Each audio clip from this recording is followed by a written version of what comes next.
Assalamualaikum warahmatullahi wabarakatuh. Pada kesempatan kali ini perkenalkan, kami dari kelompok 8 semester 3 yang beranggotakan Adam Hidayat, Dian Srina Kurotu Aini, dan Devita Ramadanti. Di sini kami akan membahas mata kuliah akuntansi manajemen tentang ruang lingkup akuntansi manajemen. Akuntansi manajemen adalah akuntansi yang tujuan utamanya adalah menyajikan laporan keuangan untuk kepentingan pihak internal perusahaan seperti manajer keuangan, manajer produksi, pemasaran, dan pihak internal lainnya. Dapat pengertian akuntansi manajemen menurut beberapa ahli, yaitu yang pertama, menurut Halim Supomo, akuntansi manajemen merupakan kegiatan yang menghasilkan informasi keuangan untuk manajemen sebagai dasar pengembalian keputusan dalam menjalankan fungsi manajemen. Yang kedua, menurut Mulyadi, akuntansi manajemen merupakan informasi keuangan dihasilkan oleh tipe akuntansi manajemen yang dimanfaatkan oleh pemakai intern entitas. Selanjutnya, menurut Chartered Institute of Management Accountants atau CIMA, akuntansi manajemen adalah proses identifikasi, pengukuran, akomodasi, analisis, penyusunan, interpretasi, dan komunikasi informasi yang digunakan oleh manajemen untuk merencanakan, mengevaluasi, dan mengendalikan dalam suatu entitas dan untuk memastikan sesuai dan akuntabilitas penggunaan sumber daya tersebut. Akuntansi manajemen juga meliputi penyusunan laporan keuangan untuk kelompok non-manajemen seperti pemegang saham, kreditur, badan pengatur, dan otoritas pajak. Terakhir, menurut Charles T. Homogren, akuntansi manajemen atau manajemen accounting adalah proses identifikasi, pengukuran, akumulasi, analisa, penyiapan, penafsiran, dan komunikasi tentang informasi yang membantu masing-masing eksekutif untuk memenuhi tujuan organisasi. Apa perbedaan akuntansi manajemen dan akuntansi keuangan? Perbedaan akuntansi manajemen dan akuntansi keuangan. Yang pertama, akuntansi manajemen hanya digunakan untuk keperluan internal perusahaan, sedangkan akuntansi keuangan digunakan untuk pelaporan eksternal ke berbagai pemangku kepentingan seperti kreditor, pemerintah, para pemegang saham, pihak investor, dan pihak eksternal lainnya yang berkepentingan langsung terhadap data laporan keuangan perusahaan. Kedua, akuntansi manajemen tidak di bawah peraturan hukum atau peraturan apapun, sedangkan akuntansi keuangan diatur oleh standar, hukum, peraturan, dan lain-lain. Apa sajakah fungsi, tujuan, ruang lingkup akuntansi manajemen? Fungsi, tujuan, dan ruang lingkup utama akuntansi manajemen adalah menyajikan data-data atau informasi penting terkait berdasarkan data historis dalam rangka melaksanakan proses manajemen yang meliputi perencanaan, pengorganisasian, pengarahan, pengendalian, dan penilaian kinerja. Berikut adalah fungsi akuntansi manajemen itu sendiri bagi perusahaan.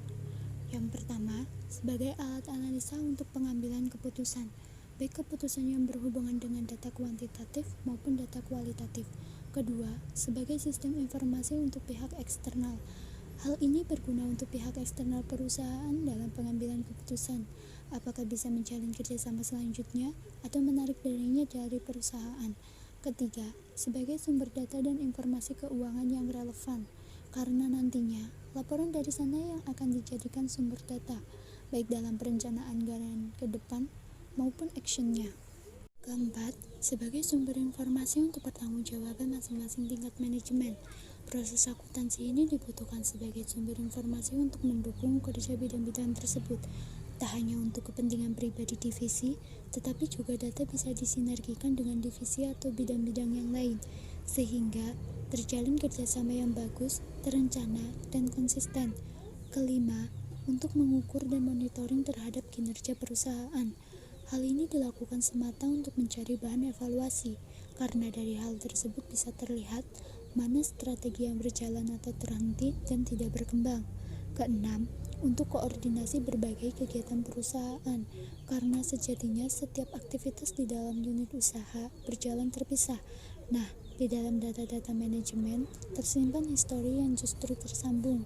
Dan yang ketujuh, sebagai arsip audit, terkadang ada hal yang menimpa perusahaan yang membutuhkan segala bentuk transaksi keuangan perlu dilakukan audit oleh pihak terkait.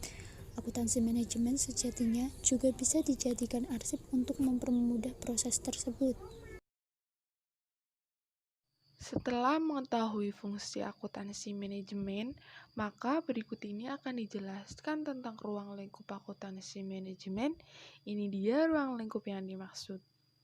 Yang pertama, manajer keuangan, yang mana seorang manajer keuangan pasti menerapkan akuntansi manajemen. Karena dari sana mereka akan membutuhkan informasi terkait dengan aktivitas keuangan perusahaan, seperti pendanaan modal kerja, beban biaya cost of fund terhadap sejumlah modal kerja yang dibutuhkan oleh perusahaan, tingkat pengembalian investasi, tingkat pengembalian modal, rasio keuangan, dan lainnya. Kedua, manajer produksi. Seorang manajer produksi memang harus memegang laporan ini, karena hampir semua informasi yang ada di dalamnya dibutuhkannya. Seorang manajer produksi membutuhkan data informasi mengenai rincian biaya cost of goods sold atau harga pokok produksi seperti total biaya produksi, biaya per unit produk, beban tenaga kerja langsung, serta biaya overhead lainnya yang secara langsung berperan dalam proses produksi. Ketiga, manajer pemasaran. Karena tentunya bidang ini tidak mungkin bisa menentukan strategi pemasaran jika rincian biaya tidak valid apalagi salah. Seorang manajer pemasaran membutuhkan data informasi seluruh komponen biaya terkait dengan penetapan harga jual produk, penentuan sistem penjualan secara kredit atau tunai, beban komisi penjualan, marketing fee, serta informasi nilai diskon untuk produk tertentu dalam rangka peningkatan volume penjualan. Dan yang keempat, manajemen puncak. Manajemen puncak juga ruang lingkup akuntansi yang tidak boleh dilupakan, karena mereka juga membutuhkan informasi ini terkait pengambilan kebijakan strategis perusahaan, misalnya dalam penyusunan anggaran, ekspansi usaha, diversifikasi produk, maupun kebijakan investasi lainnya. Selanjutnya, untuk tujuan akuntansi manajemen itu sendiri adalah membantu manajer dalam perusahaan membuat keputusan. Akuntansi manajemen adalah proses mengidentifikasi, menganalisis, menafsirkan, dan mengkomunikasikan informasi kepada manajer untuk membantu mencapai tujuan bisnis. Data yang dikumpulkan mencakup semua bidang akuntansi yang menginformasikan manajemen operasional bisnis yang berkaitan dengan biaya produk atau layanan yang dibeli oleh perusahaan. Akuntan manajemen menggunakan anggaran untuk mengukur rencana operasi bisnis.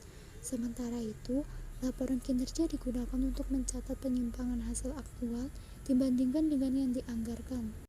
From this video, setelah memahami lengkap akuntansi manajemen, tentu sebagai manajer atau pemilik bisnis akan membuat laporan keuangan bisnis lebih terencanakan dan terdistribusi dengan baik sesuai kebutuhan setiap bagian manajemen perusahaan. Dalam memudahkan perusahaan mengelola akuntansi manajemen dan akuntansi keuangan, atau untuk kemudian dalam proses penyampaian dan keuangan pada keseluruhan manajemen, departemen, dan divisi, kita dapat menggunakan jasa konsultan atau bisa menggunakan software akuntansi yang memiliki fitur multi departemen. Sekian materi dari kami. Terima kasih sudah menontonnya sampai selesai. Semoga materi yang disampaikan dapat bermanfaat bagi kita semua. Kami akhiri. Wassalamualaikum warahmatullahi wabarakatuh.